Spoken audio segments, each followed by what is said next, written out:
Oiê! Foi. Será que agora vai, Pri? Acho que vai. Bom, a gente vai conversando, aí qualquer coisa também o pessoal vai nos avisando, tá? Tava aqui Uhum. perguntando pro pessoal quais são os medos, inseguranças que eles têm nessa área, né, da nutrição oncológica, que é uma área, às vezes, que gera um pouco de insegurança, né? E aí eu queria saber de você. Sim. Pri, primeiro se apresenta, vamos lá. Primeiro se apresenta e depois eu faço as minhas perguntas para você. Eu sou a Priscila, eu tenho 25 anos, eu estou formada há um ano em nutrição e eu comecei a atuar, na verdade, não foi como nutricionista. E depois que eu troquei para nutrição oncológica e atualmente eu atuo na nutrição oncológica. Olha só que interessante. Então, você, nossa, um ano de formada, né? Eu acho que assim, é um ano onde a gente tem muitas dúvidas até sobre a área que a gente quer atuar, né? Que nem você falou, você estava no emagrecimento, aí depois partiu para nutrição oncológica, e realmente a gente fica um pouco em cima da corda bamba. Eu, pelo menos, fiquei também, né? Quando no meu início, sobre, assim, não a área que eu queria me especializar, porque eu sempre soube que eu queria trabalhar com oncologia.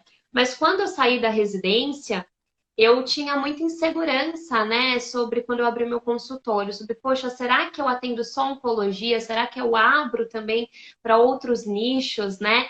Então eu tinha muita dúvida, fiquei em cima da corda bamba também. E o que que te motivou então a falar, não, não quero mais emagrecimento, agora eu vou me dedicar à área da nutrição oncológica? Na verdade, eu atuava no emagrecimento em busca de uma estabilidade. A minha verdadeira paixão sempre foi a oncologia, desde a faculdade. Só que eu atuava no emagrecimento porque eu pensava assim, na nutrição oncológica eu não vou ter paciente. Então eu buscava no emagrecimento uma estabilidade para que depois eu pudesse me dedicar à minha verdadeira paixão, para que depois eu pudesse trocar de nicho. Quando eu decidi mudar, foi num dia assim, que eu percebi que eu não estava tendo pacientes com emagrecimento, ou eu até tinha, mas não estava satisfeita com o que eu tinha, e eu também não estava satisfeita com o meu trabalho, da forma como eu estava realizando também. Então eu decidi que eu precisava mudar, que eu não tinha nada assim, nada a perder para mudar. Aí eu decidi a me divulgar como nutrição oncológica, e daí eu conheci o curso, comecei a estudar, e hoje estou aqui. Legal, nossa, isso que você falou foi também um medo meu lá no início, quando eu falei que eu estava na corda bamba. Eu acho que talvez seja o fator limitante de muitos nutricionistas, né? Ali um sabotador realmente de achar que a área da nutrição oncológica não é uma área que poderia nos trazer estabilidade financeira, né? E isso, na verdade, é um grande sabotador, porque, bom, agora você está na área, a gente pode até conversar melhor sobre isso, mas limita muitos profissionais a decidirem se dedicar nesse nicho que é a oncologia, né, gente? E, na verdade, a nutrição oncológica, ela tem demanda, né? Isso é algo que eu sempre bato aqui na tecla com vocês, tem várias postagens minhas falando sobre isso. Por quê? É, cada ano, né, que passa, infelizmente, os casos só aumentam, né? Os novos casos de pessoas diagnosticadas com câncer só aumentam. E tem poucos profissionais que atuam na área da oncologia, poucos nutricionistas que atuam nessa área. Então, é uma grande demanda, tem muitos pacientes que necessitam dos nossos cuidados, porque a nossa profissão ela é essencial, né, no cuidado ao paciente oncológico, nós fazemos a diferença nesse tratamento, mas existem poucos profissionais qualificados, né? Então, esse caminho que você percorreu, Pri, foi muito legal, porque você também buscou se capacitar para estar atuando nessa área, né? Para estar atendendo esses pacientes oncológicos. Participou, né? Então, até do meu treinamento e começou a se divulgar, né? E até para talvez o pessoal ver um pouquinho como isso que a gente está comentando é verdade. Quantas amigas suas que se formaram lá na faculdade seguiram a área de nutrição oncológica, Pri? Você tem esses dados? Você sabe se alguma colega sua foi para essa área também? Até onde eu sei, é só eu. É só porque a maioria seguiu nutrição esportiva, ou emagrecimento, ou materno-infantil, essas outras áreas, Perfeito. mas nutrição oncológica mesmo era eu. E na faculdade mesmo, eu lembro que eu falava com amigas minhas e elas já nem gostavam. Então, seguir já não era uma opção para elas. Perfeito! E é isso, gente. Na minha turma também, né? Eu não sei quantos se formaram com você, Priscila, mas assim, na minha turma se formaram mais de 30 nutricionistas, né? Só na minha sala. E eu sou a única da minha turma que atende paciente oncológico, que se divulga como, que foi se especializar na área. Então, gente, realmente, são poucos nutricionistas, por diferentes razões, que buscam a área da oncologia para se especializar. Só que, cada ano que passa, mais pacientes, mais pessoas são diagnosticadas com câncer. E aí, como que fica essa balança, né? Então, realmente, demanda tem, né? O que não tem são profissionais qualificados e capacitados para atuar, né? E que se posicionam. Eu tenho acompanhado o seu trabalho, eu tenho achado muito legal, porque você não só foi atrás do conhecimento, como você tem buscado se posicionar. E é isso, né? Nós precisamos nos posicionar para que outras pessoas saibam também no que a gente trabalha, né?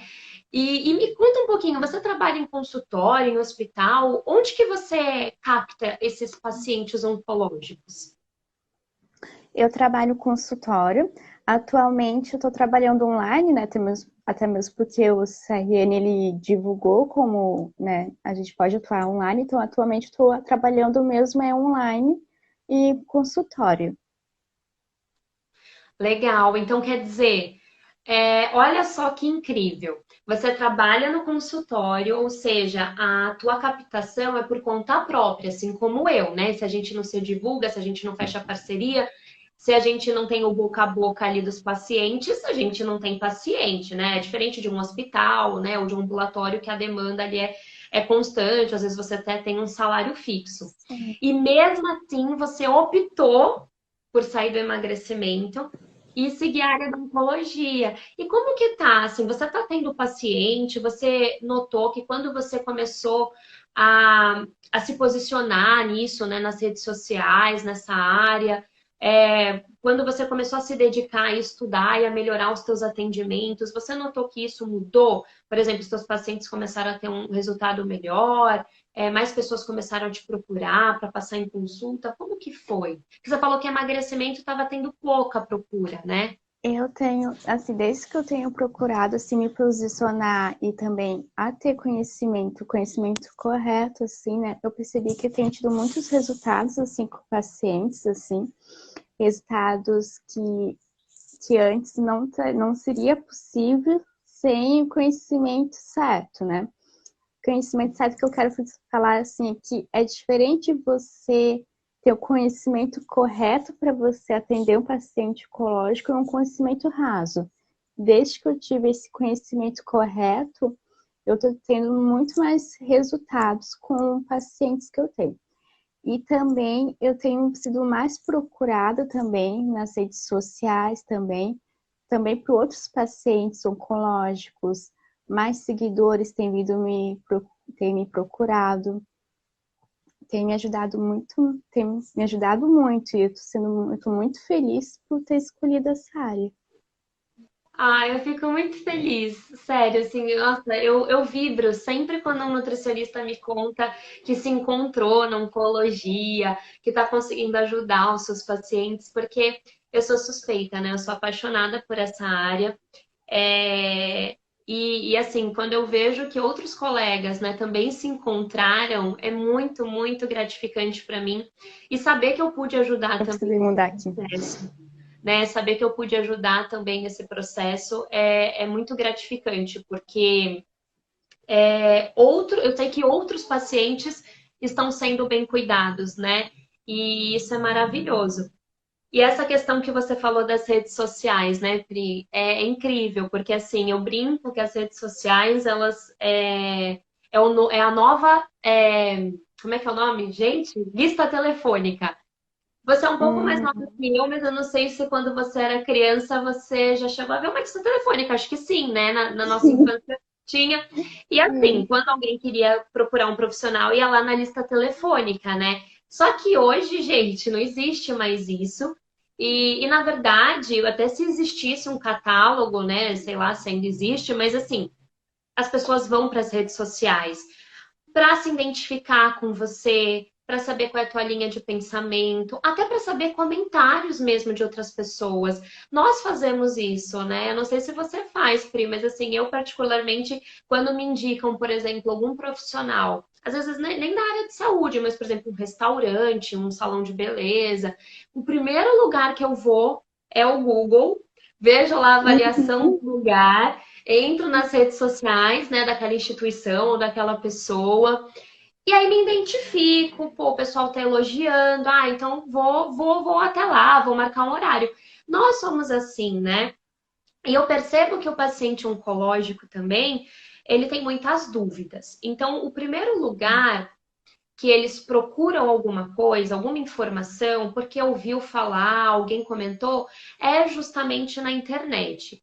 Isso tem um lado negativo, porque muitas vezes eles acabam obtendo informações inadequadas, mas o outro lado, que talvez seria positivo para nós profissionais, é que se eles esbarrarem com um conteúdo nosso e eles sentirem segurança naquele profissional, eles vão procurar, buscar informações sobre aquele profissional, né? Então, a grande parte dos meus pacientes também são provenientes das redes sociais, né? Do Instagram, do Face, do Google. Então, realmente é uma forma da gente mostrar o nosso trabalho e criar esse vínculo, né? Sim, não, sem dúvida, porque eu vejo assim que a maioria assim sempre vem através das redes sociais. A minha paciente que eu tenho, ela veio através, ela tinha já a indicação ela conhecia a minha irmã, mas sem dúvida tem outras pessoas que vêm das redes sociais. Então é necessário, hoje em dia já não é mais uma escolha, é necessário para o Nutri se divulgar. Perfeito. E aí é isso que você falou, quer dizer, talvez a nossa a primeira imagem que a gente vai passar para o paciente, né? Talvez digamos assim, seja a imagem a partir das redes. Mas isso que você falou da indicação também é importante. Seja da indicação de um profissional, é um oncologista, um enfermeiro, que confia no teu trabalho, já trabalhou contigo ou conhece o teu trabalho e te indica, ou pelo próprio paciente. Aí vem de encontro aquilo que você falou, do conhecimento, né? Então, existe o desejo de atender o paciente oncológico, mas nós precisamos também entender a seriedade que é atender um paciente oncológico e nós precisamos nos capacitar para atendê-lo, né? Só o conhecimento raso da faculdade não é suficiente. E aí nós precisamos ir atrás de conhecimento, né, de uma maneira mais aprofundada, para ajudar de maneira eficiente esses pacientes. E aí eles obtêm bons resultados e isso fica visível tanto para os conhecidos, né, que às vezes eles fazem ali uma amizade, né, na químio, na rádio, começam a interagir com outros pacientes. Isso se torna visível para essas outras pessoas que estão na mesma situação, bem como para os Uhum. profissionais, né? Então, eu acho que você aliar isso é muito importante, o seu posicionamento, mas é claro que por trás você ter um embasamento, né, do que você fala e você ganhar a confiança do paciente e dos outros profissionais também, né? Sim. E aí eu queria saber, assim, como que você decidiu, que nem você falou, não, teve um dia que eu não estava feliz, tal, mas você teve, assim, você lembra de alguma situação específica que foi talvez um empurrão, assim, para você, não, realmente é agora que eu vou começar a me dedicar mais a essa área? Você teve, assim, essa virada de chave ou foi um processo, na verdade? Na verdade, foi um processo que eu não estava dando certo, eu estava satisfeita e eu vi que, assim, eu atendendo pacientes que queriam emagrecer, eu ficava feliz, assim, por ter por ver a evolução deles, obviamente, mas eu não estava me sentindo feliz fazendo o que eu estava fazendo, sabe? Então eu fiquei assim, gente, não é o que eu realmente amo, não é o que Sim. eu quero. E, como eu disse, meus planos sempre foram ter estabilidade para depois seguir fazendo o que eu queria, né? Sim. Então, vendo que eu não estava realmente feliz, aí eu resolvi mudar de área. Foi um processo mesmo. Legal. E hoje você se sente realizada profissionalmente? Sem dúvida, sem dúvida. Eu até estava, esses dias eu estava postando nas minhas redes sociais, né? Eu pensei, gente, é incrível como realmente eu amo fazer o que eu faço. Eu amo postar, sabe? Um simples stories eu amo postar, eu amo consultar, eu amo ver a evolução dos pacientes melhorando, pacientes com vários sintomas melhorando graças à nutrição. Isso não tem dinheiro que pague. Isso é incrível, é maravilhoso. É diferente, né, quando a gente faz o que a gente realmente gosta, o que a gente ama, né? É, eu entendo você perfeitamente, porque quando eu resolvi ir para o consultório, eu sempre trabalhei na área hospitalar, né, na enfermaria ou nos setores ambulatoriais, e teve um momento da minha vida que eu resolvi partir para o consultório, porque eu queria ter mais qualidade de vida, acabei engravidando do meu segundo filho, e eu queria, enfim, quem trabalha em hospital sabe, né? Os horários são malucos, tem a questão do plantão. E também eu queria ter mais liberdade ali para estar aplicando o meu conhecimento, criando o meu próprio protocolo de atendimento. E aí eu resolvi ir para o consultório. E eu tive muita insegurança, quer dizer, eu tinha o conhecimento, poxa, eu fiz residência na área, quer dizer, eu tinha o conhecimento. Uhum. Eu tinha experiência, porque eu já atendia pacientes oncológicos, então também não era uma insegurança, mas nunca atendi. Então eu tinha o conhecimento, eu tinha a experiência, eu tinha o título, mas eu não era autoridade ainda no assunto. Isso também é muito legal de falar, que às vezes você até tem o título, mas isso não significa muita coisa, porque a maneira como você se posiciona também é importante, né? Então ainda não era autoridade no assunto, eu era muito insegura. Então eu comecei o meu consultório atendendo de tudo um pouco. E aquilo não me fazia feliz. Eu sentia que eu não me comunicava com ninguém direito nas redes sociais, porque quando você fala com todo mundo, você não está falando com ninguém. Ninguém se identifica com você, né? Eu sempre Sim. falo, a nutricionista de todo mundo é a nutricionista de ninguém. Porque não sei se quem está assistindo concorda comigo, até se você concorda comigo, mas assim, pelo menos é o meu pensamento e a minha experiência, né? Porque quando você se dedica a uma área, você se torna autoridade naquele assunto, a maneira como você se Uhum. posiciona, você lida melhor com as dores do teu paciente. Por exemplo, o teu Instagram hoje, assim como o meu, ele é focado na oncologia. Então a gente sabe quais são as dificuldades dos nossos seguidores, as dores que eles estão passando, as dúvidas, os medos. A gente cria um vínculo, né? A mesma coisa quando você vai se capacitando para atender um paciente. Você sempre vai querer se dedicar àquela vida, são vidas que te procuram. Então, quando você Sim. trabalha no nicho de emagrecimento, você precisa se dedicar e se capacitar para atender as dores do emagrecimento, se atualizar, se aperfeiçoar nessa área. Quando você trabalha na oncologia, a mesma coisa. E aí, imagina, você atende de tudo um pouco, como que você vai se aprofundar num único tema e se tornar referência naquela área? Então, se as pessoas que nos seguem estão nos assistindo hoje, buscam se tornar referência na nutrição, elas precisam escolher um nicho, né? Não tem como você ser referência de tudo, né, gente? E isso faz muita diferença também para os pacientes, né? Porque caramba, né? Imagina, eles foram diagnosticados com uma doença que coloca em risco a vida. Eles vão querer ter um time de profissionais que eles confiam, né? E que eles sentem segurança, né? Não, poxa, ela trabalha só com paciente oncológico, o conteúdo dela é bacana, eu me identifiquei. Então, isso faz toda a diferença, né? Quando a gente realmente atende o que a gente gosta e a gente se dedica a isso. E como eu estava falando, então essa insegurança eu também tinha, só que a minha agenda ela era completamente maluca. Eu não tinha fidelização, porque eu não me dedicava a nada, na verdade. E aí, a partir do momento que eu comecei, eu tive esse processo também, né? Mudou a minha chavinha, eu comecei a me posicionar, eu comecei a falar, não é essa área que eu quero.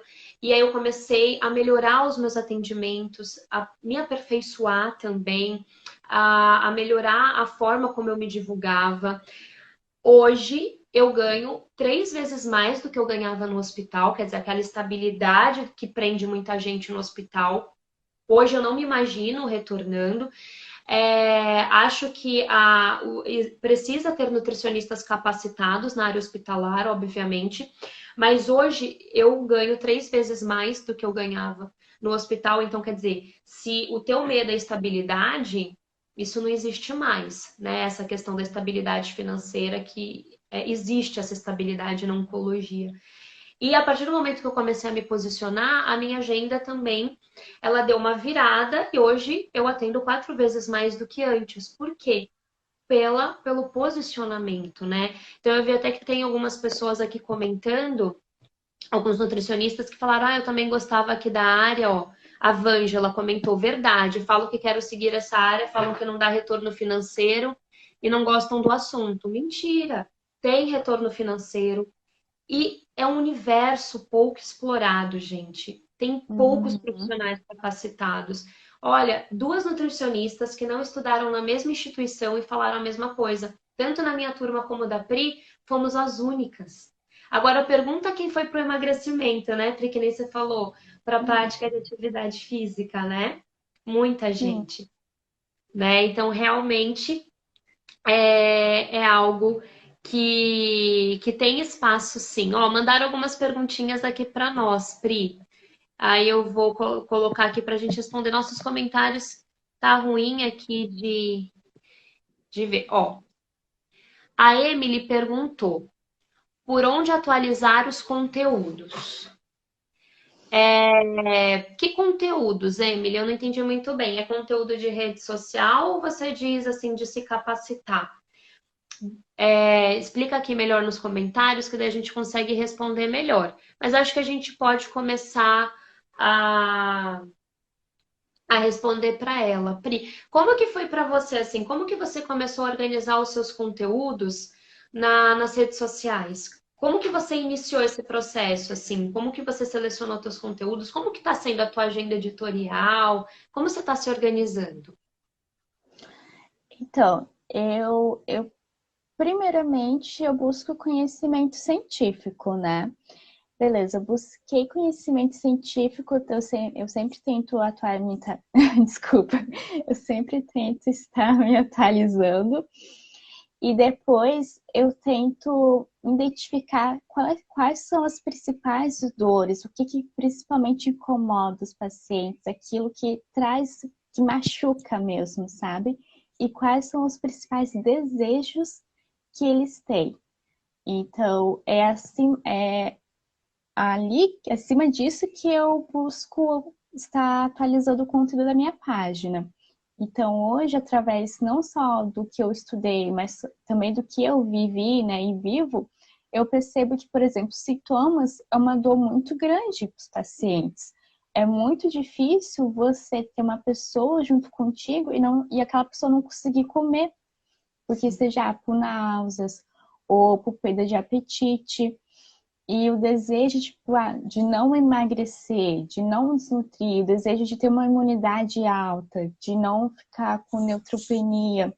Então, em cima disso que eu estou montando os meus conteúdos. Legal. A Emily, ela respondeu aqui, Pri, que na verdade essa pergunta, mas acho que assim, a sua resposta foi excelente. Acho que é a dúvida de muita gente também como organizar os conteúdos. Porque, beleza, vou para as redes sociais, né? Mas agora, o que que eu faço? O que que eu posto? Então, acho que esse teu direcionamento foi ótimo. Inicia listando as dores do seu nicho. Coloca no papel mesmo, num caderno, numa folha Hum, de sulfite. Quais são os maiores problemas do paciente oncológico? Quais são as maiores... Vai, o que que normalmente o paciente oncológico te pergunta em consulta? Começa por aí, né? E a Emily, na verdade, Pri, ela tinha perguntado em relação a conteúdo, em relação como que você se capacitou. Ela colocou assim, capacitação na oncologia. Então, como que foi essa sua capacitação? Por onde que você iniciou essa atualização aí nesse nicho para começar a atender esses pacientes? Eu comecei com livros, artigos e depois foi através do teu curso. Eu não tenho pós ainda, eu até quero fazer isso, até quero, é um desejo meu fazer pós, mas primeiramente foi com livros. Livros e depois eu fui estudando mais com artigos para estar sempre atualizada. E depois, para ter o conhecimento ideal para atender mesmo, foi com o seu curso, com o Legal. treinamento. Legal. Para quem não sabe, eu tenho um treinamento, né, nutrição oncológica na prática, que é para estudantes de nutrição e nutricionistas que desejam atuar na área, né? E muito legal isso que você falou, porque você iniciou por normalmente onde as pessoas iniciam, vou ler mais sobre o tema, os livros, os artigos. E por que que você sentiu que só isso não era suficiente? Por exemplo, por que que você não baseou todo o seu atendimento, enfim, nos livros que você lia? Por que que você buscou um curso de atualização, né? Que é, por exemplo, no caso foi o meu treinamento. Porque na prática, até mesmo os livros se mostraram rasos, porque eles não me ensinavam assim, como fazer uma avaliação realmente correta, sabe? Como manejar um sintoma realmente da forma correta. E não, assim, ó, eu fiz, mas não é que estava errado, só que não estava proporcionando qualidade de vida. Então, mesmo que meus pacientes não sentissem náuseas, não sentissem outros sintomas, eles não estavam tendo tanta qualidade de vida como poderia ter. E aí, por isso que eu decidi buscar o curso, e foi aí que eu percebi essa mudança. Até montando as aulas do treinamento, eu me coloco no lugar de vocês. Por quê? Eu tô lá montando as aulas, obviamente que eu vou atrás da base científica, né, dos artigos, dos livros, para embasar minha aula, porque eu não vou colocar somente a minha experiência ali, né? Eu preciso, até a minha experiência precisa ter um embasamento, então tudo que tem lá é embasado. E às vezes eu tô que nem quando eu montei a aula de integral. Gente, eu fiquei olhando. Tá bom, legal. Li aqui capítulo inteiro de integral, beleza, show de bola. Como que eu aplico isso na prática?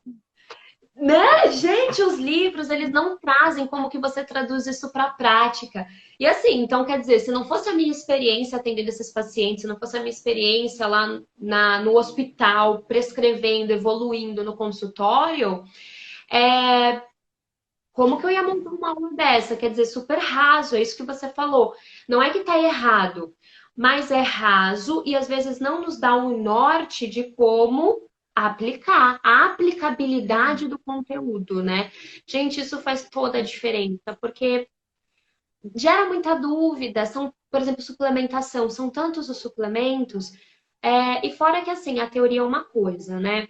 Na teoria, você tem ali uma linha de raciocínio, você pode até pegar tópicos, né? Esboçar um protocolo lindo e maravilhoso. Mas quando tem uma vida na tua frente, são tantos. O contexto é completamente diferente, são tantos outros sintomas que você precisa avaliar, né? São tantos outros parâmetros que estão alterados. E aí, como que vai. Vou dar um exemplo clássico: paciente nauseado. Aí você vai lá no livro, ou até busca artigo científico. Ah, as frutas ácidas, né? O gengibre e tal, perfeito. Aí você monta um protocolo lindo. Ah, mas ele tá com mucosite grau 3. E Uhum. agora o que que eu faço? Ele tá com náusea, mas daí agora não pode limão. O que que eu faço? Então, assim, você traduzir isso para prática, né? Então, assim, é realmente Os livros, os artigos, eles servem para nos embasar as nossas atitudes, né? As nossas condutas. Mas a clínica, ela fala muito forte, porque é quando você vai traduzir, né? Então, Sim. realmente faz a diferença, mas legal, Pri, fico feliz. E uma coisa até que você comentou, que eu esqueci de perguntar, que é que perguntaram da residência, eu já vou responder sobre a residência. Mas isso, até esse teu comentário. Eu busquei fazer um curso mais rápido de atualização para começar a atender e no futuro eu quero fazer a pós, quer dizer, uma coisa não impede a outra.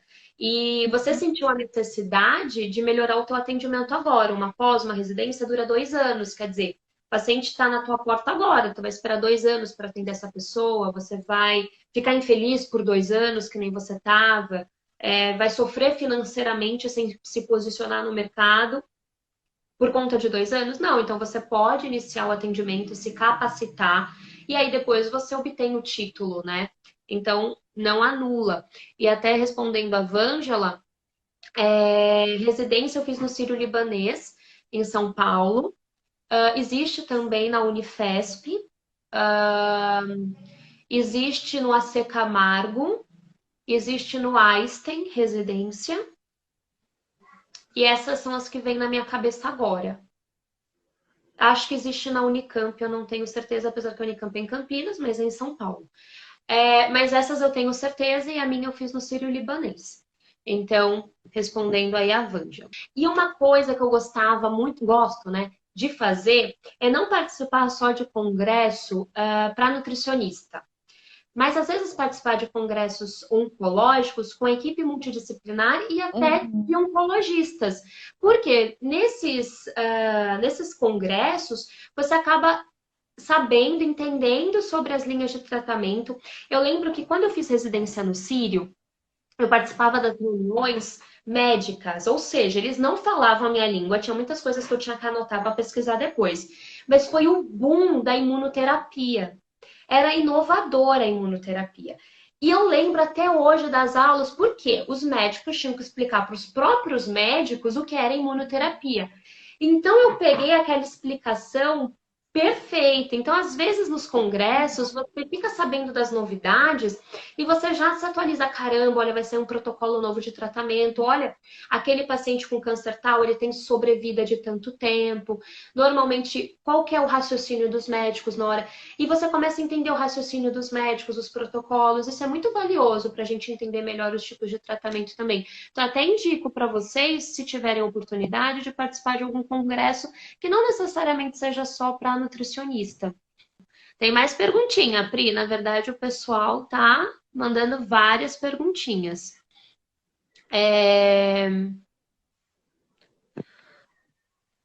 A Rudina perguntou: relação alimento e quimioterapia, pois muitas vezes não sabemos o que fazer.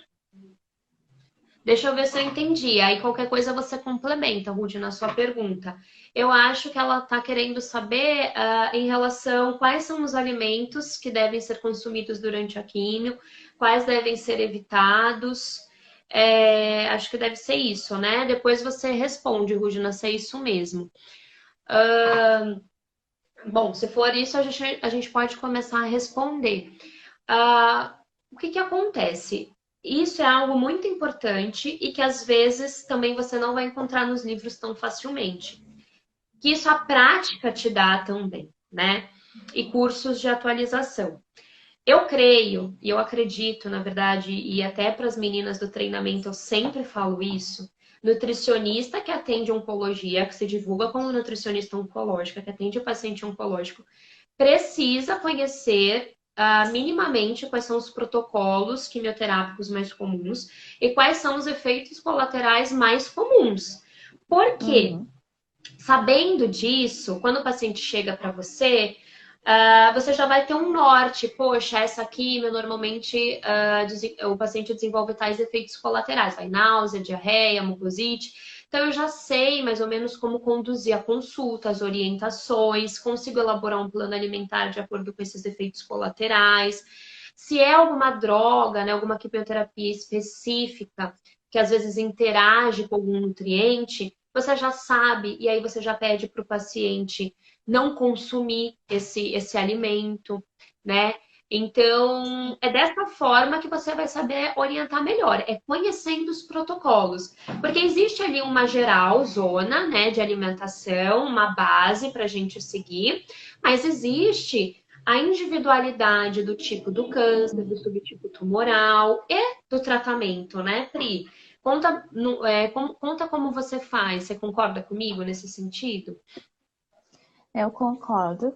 Na verdade, eu sempre olho primeiro assim, qual o tratamento que ele está fazendo. É radioterapia, é quimioterapia, em qual local que é, qual região do corpo que é, quais remédios que ele está tomando, porque em cima disso que eu vou basear mesmo a minha conduta. Porque tem alguns pacientes que, assim, ele pode vir de acordo com os remédios, de acordo com a região, desenvolver náuseas, desenvolver diarreia, e nem por isso ele vai ter. Tem pacientes que não têm. Porém, eu já tenho que deixar orientado, já deixo orientados para fazer, digamos, por exemplo, náuseas.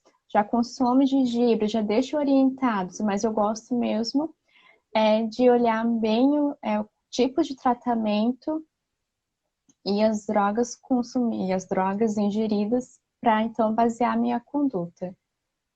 Perfeito, eu acho que esse é o caminho, né? Isso faz um baita diferencial.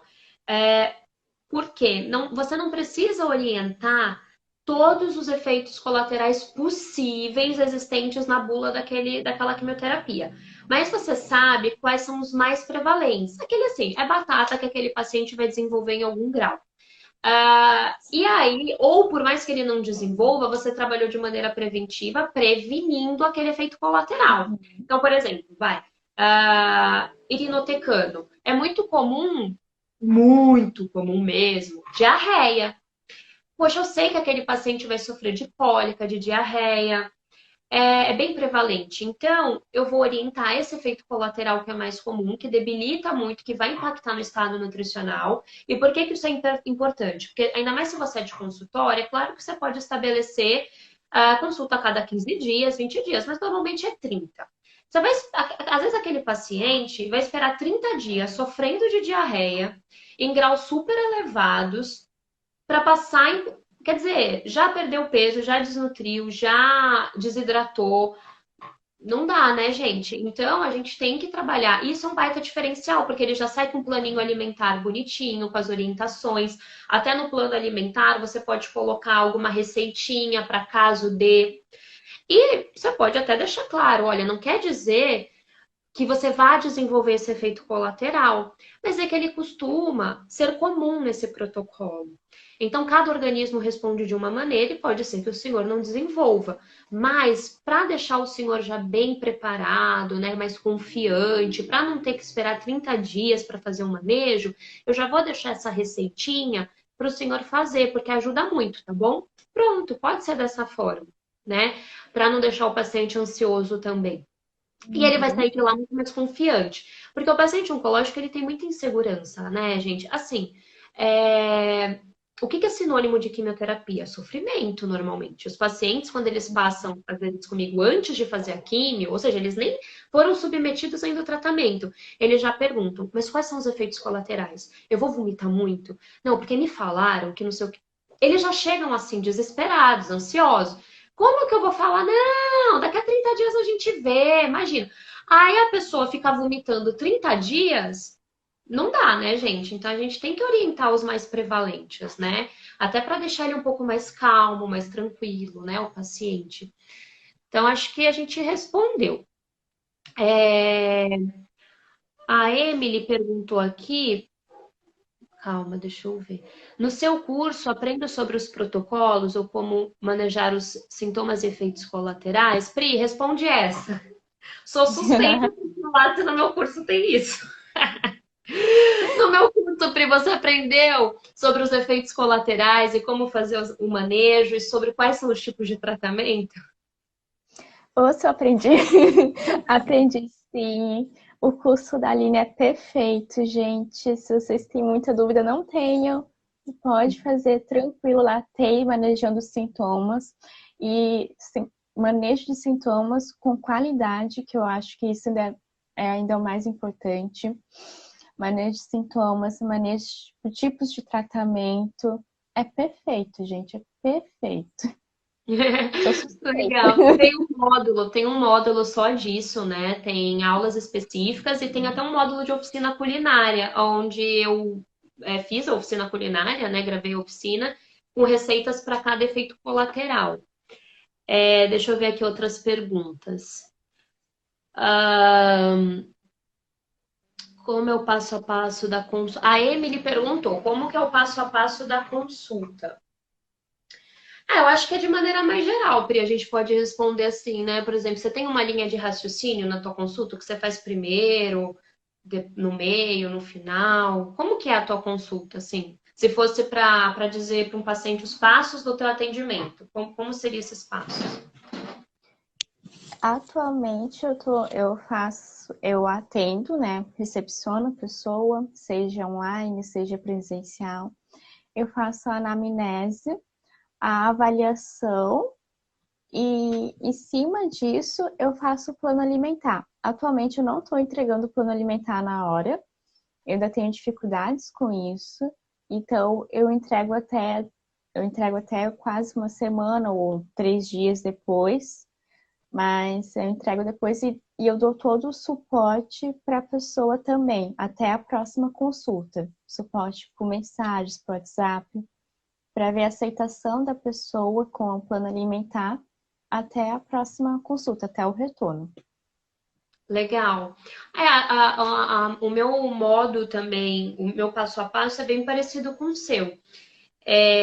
No primeiro momento, né, eu faço a anamnese. Aí nessa anamnese, eu gosto sempre de começar escutando o paciente, assim, de perguntar, né, o objetivo dele de passar em consulta de maneira mais aprofundada. Eu sei qual é o objetivo, mas de investigar como que foi o diagnóstico, como que foi o Sim. histórico, né, em torno do diagnóstico, para a pessoa ali começar a se soltar, contar um pouco da sua história. E aí eu começo a fazer as perguntas que são. Isso tudo também é muito importante para a nossa avaliação, né? A gente tem que saber essas particularidades do tratamento, do diagnóstico, e aí depois eu começo a direcionar para as outras perguntas da anamnese, né? Faço a avaliação física, quando é presencial, faço antropométrica também. Depois eu já aplico o recordatório com o paciente e já monto o plano alimentar junto do paciente. Grande parte das vezes eu consigo já entregar o plano alimentar em consulta. Em situações específicas, até por exemplo, semana passada eu atendi um paciente oncológico com insuficiência renal em tratamento conservador. É um tipo de atendimento, né, de montagem de plano alimentar que vai demandar um pouco mais atenção, porque não são só os macronutrientes que nós temos que calcular, tem uma questão também de alguns micronutrientes, como fósforo, né? Então são orientações mais específicas. Aí, nesse caso, eu não entreguei.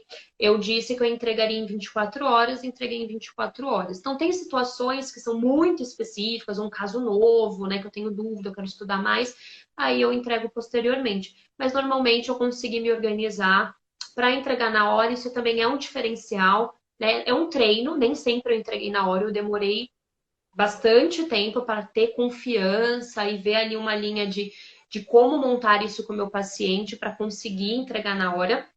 Mas foi muito bom para mim e para o paciente. Para o paciente, porque tudo que ele quer é um papel na mão. Não sei se vocês sentem isso, mas o paciente tem necessidade de sair com alguma coisa, né? Então, um norte, né? Porque sair em consulta e não levar nada para casa parece que não passou em consulta. Acho que tem aquela sensação, né? Então, é um GPS ali, o plano alimentar para o paciente, né? Então, ele sai super satisfeito, feliz, mais aliviado. E para nós, não levar trabalho para casa, porque o que acontecia comigo? Acho que deve acontecer isso com você também. Eu tinha um dia inteiro de atendimento, quer dizer, trabalhava lá o dia inteiro. Aí no dia seguinte em casa, eu tinha a mesma quantidade de atendimento em plano para fazer. E eu tinha duas crianças, quer dizer, tenho duas crianças, né? E na época, o meu filho era recém-nascido, quer dizer, um bebezinho, eu mamava no peito, não dormia, quer dizer, tinha uma filha ali de 3 anos, E como que eu fazia, né? Eu brincava com meu marido, gente, que eu falava assim, Felipe, eu vou endoidar. Não dá mais pra mim. Eu falava, às vezes, eu tô limpando o notebook com lenço umedecido e digitando no meu filho. Eu vou ficar maluca. Não dá. Eu preciso parar de levar trabalho para casa. E aí foi assim um alívio para mim também, né? Então hoje eu consigo, e são poucos os casos que eu realmente entrego depois.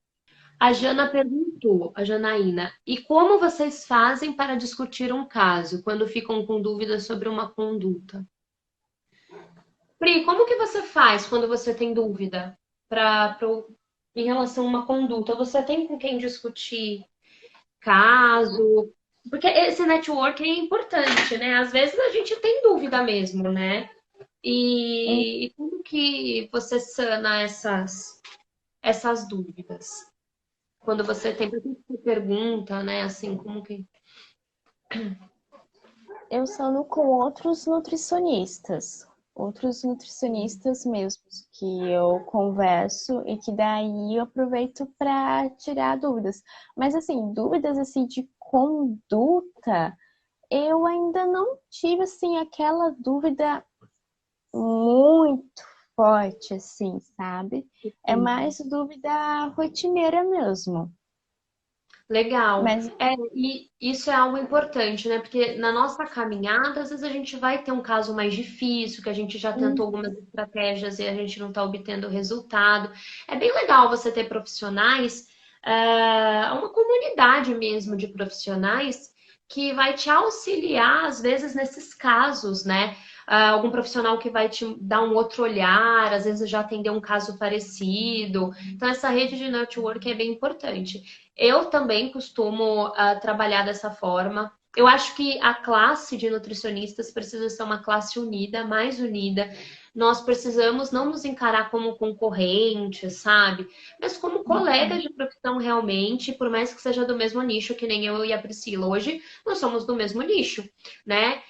De oncologia. Quer dizer, não vou conversar com a Priscila, não vou dar o segredo da minha consulta para a Priscila, digamos assim, como que eu faço as minhas suplementações, porque ela vai me roubar a paciente. Gente, não existe isso, né? A gente tem que pensar que é uma vida que vai ser beneficiada com essa troca e tem paciente para todo mundo, como eu falei, né? Então a gente precisa realmente se unir mais e compartilhar ali os nossos conhecimentos. Aqui teve uma pergunta legal da Emily. Caramba, Emily, tô gostando, hein? Ó, tá bem participativa. E eu acho que foi a Emily que comentou no início que é a primeira vez dela aqui na live da maratona. Ó, então já vem todas, que eu acho que você vai gostar bastante das lives que estão por vir. Como estabelecer protocolos para cada tipo de câncer? Eu acho que assim, os protocolos, é até legal a gente falar sobre isso. Os protocolos, eles não precisam ser fechados, ou seja, aquilo que você vai seguir 100% e não vai levar em consideração a individualidade da clínica. Mas os protocolos, eles são um norte para nos direcionar, para que a gente possa entender o que focar em cada tipo de câncer, em cada tratamento e em cada fase do tratamento que aquele paciente se encontra. Então, por exemplo, é interessante você ter ali uma linha de raciocínio, um protocolo, por exemplo, para o câncer de próstata. O que mais, quais são os protocolos de tratamento mais comuns no câncer de próstata? Quais são os efeitos colaterais mais comuns? Como que normalmente é o comportamento desse tipo de tumor? É diferente dos outros? Qual que é a característica dos homens que têm esse câncer? Câncer de intestino, né? Por exemplo, um protocolo de pós-cirúrgico para câncer de cólon e reto. É legal, sim, criar. Eu acho que até nos dá mais segurança também de ter uma linha de raciocínio. E sempre, né, é importante ter protocolo baseado em evidência, né? Então, criar um protocolo baseado em evidência, mas que seja flexível o suficiente para você levar em consideração o paciente, a individualidade ali que está na tua frente para você fazer as adaptações necessárias. Vários fatores podem influenciar, né, na eficácia da estratégia, então é muito importante. E aí entra a clínica, né, o peso da clínica. Às vezes você tem lá uma estratégia que na teoria é uma boa estratégia para um paciente, mas na prática são tantos os fatores que influenciam que você precisa levar isso em consideração, né? Eu estava até conversando hoje sobre as mulheres do projeto que eu coordeno, mulheres diagnosticadas com câncer, né? Eu tenho um projeto chamado Luana Montserrat. E eu estava conversando com essas mulheres, a gente está no meio do desafio, eu estou postando algumas coisas para elas e elas tiveram algumas dúvidas. Elas são, quem me perguntou era uma mulher que estava em remissão no câncer de mama receptor hormonal positivo, ou seja, ela não está mais em tratamento, ela está livre da doença, e ela perguntou sobre a estratégia do jejum intermitente, né?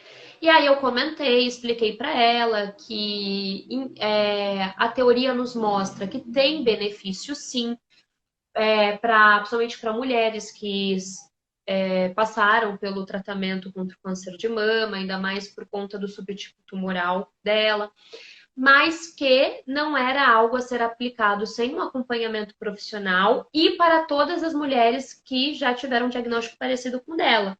Por quê? Os estudos científicos nos trazem ali os benefícios e a aplicabilidade daquela estratégia, a segurança daquela estratégia. Beleza, tem evidência que funciona nesses casos, mulheres em remissão de câncer de mama que no passado tiveram diagnóstico de luminal A ou B, que é o receptor positivo hormonal. Mas como eu não atendo, ela só faz parte do projeto, eu não posso dizer que aquilo serve para ela. Por quê? Uhum. Nós temos o direcionamento e embasamento, mas eu não sei a clínica. Será que como é o relacionamento dela com a comida? Como que estão os exames? Ela tem episódios de compulsão ou não? Qual é o momento do dia que ela sente mais fome? Né? Ela está usando algum tipo de medicamento? Então eu não conheço. Então a gente precisa o quê? Pegar o que nós temos de evidência e colocar na clínica e adaptar, né? De acordo com o paciente que está na nossa frente. Então, isso é o mais importante. A Emily comentou aqui, o que é avaliar em consulta? Eu acho que o mais importante, assim, se fosse para dar um norte também, é avaliar o diagnóstico do paciente oncológico, qual que é o tipo tumoral, o estadiamento desse tumor, qual que é a linha de cuidado, é um tratamento curativo, é um tratamento paliativista, qual que é o protocolo de tratamento, né? Então, é um tratamento radioterápico, cirúrgico, vai passar por cirurgia, é quimioterápico, qual que é esse protocolo de quimioterapia, quais são as drogas a serem utilizadas, quais são os medicamentos associados ao tratamento. Esse é o primeiro ponto, né?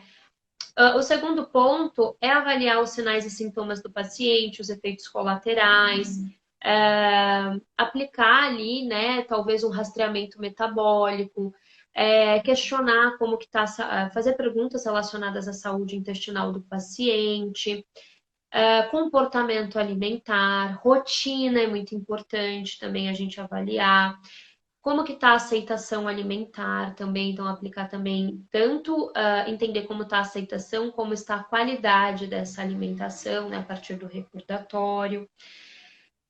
E além disso, fazer uma boa avaliação física. Seja uma avaliação subjetiva ou objetiva, mas fazer uma boa avaliação.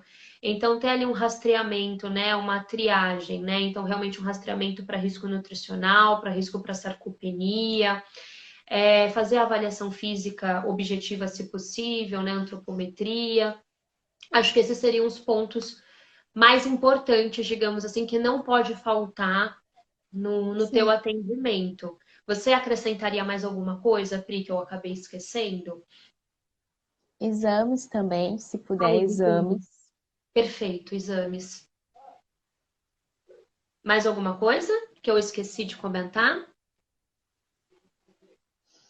Não, seria mais a rotina também. A Sim. rotina, como que é o comportamento alimentar dele. Mas você falou tudo. Perfeito. E os exames, gente, eu não falei, a Pri, bem lembrado, Pri, exames, muito importante. Se o paciente não chega com o exame, solicita o exame, se possível. Ai, aí tem aquele empecilho, né, Pri? Não sei se você já passou nervoso. Eu vivo passando nervoso com os planos de saúde. que não aceitam o meu carimbo.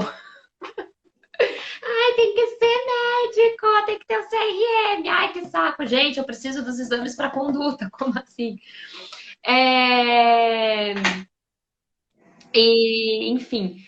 E aí, o que que eu faço? Mando cartinha pro médico. Mando carta pro médico, me apresento. Isso é legal também, viu, gente? Às vezes você não fechou parceria com um determinado médico, mas o paciente te conheceu de outra forma e ele tem um oncologista, obviamente.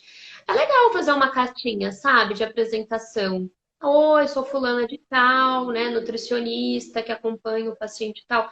É legal para você ganhar visibilidade e confiança do médico, porque se esse paciente tiver bons resultados, ele já vai lembrar de você, né, o oncologista.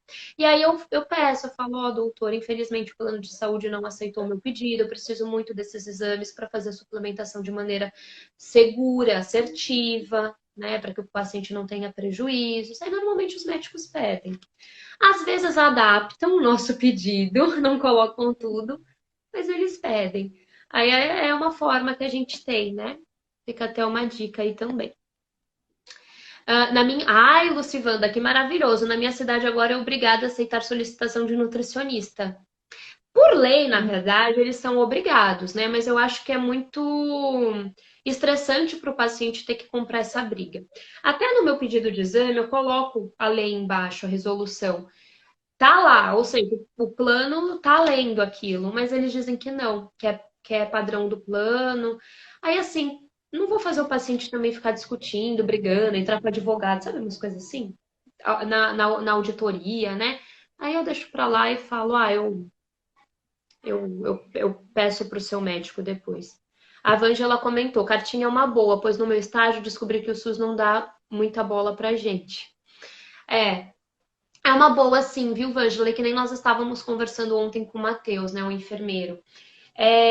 Se eles não vêm até nós, nós vamos então até eles e nos posicionamos com respeito, mas com conhecimento, né? Mostrar a importância da nossa profissão, mostrar que nós entendemos sim o mundo em torno daquele diagnóstico, que nós temos muito para fazer por aquele paciente.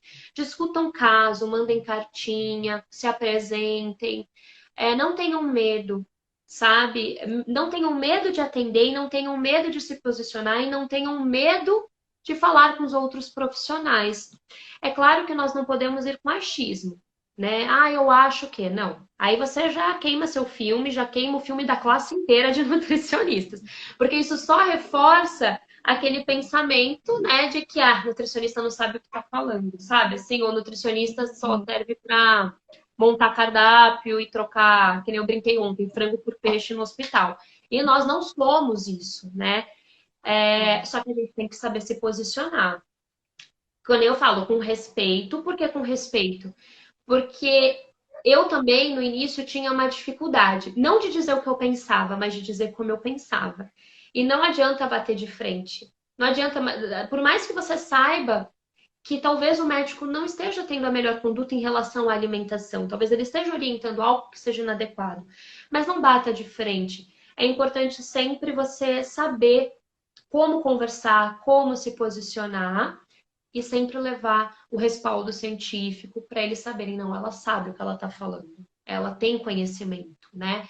E isso é muito importante. Então, comecem pela cartinha, mas não deixem, não desanimem, porque às vezes os outros profissionais não sabem da nossa importância, tá bom?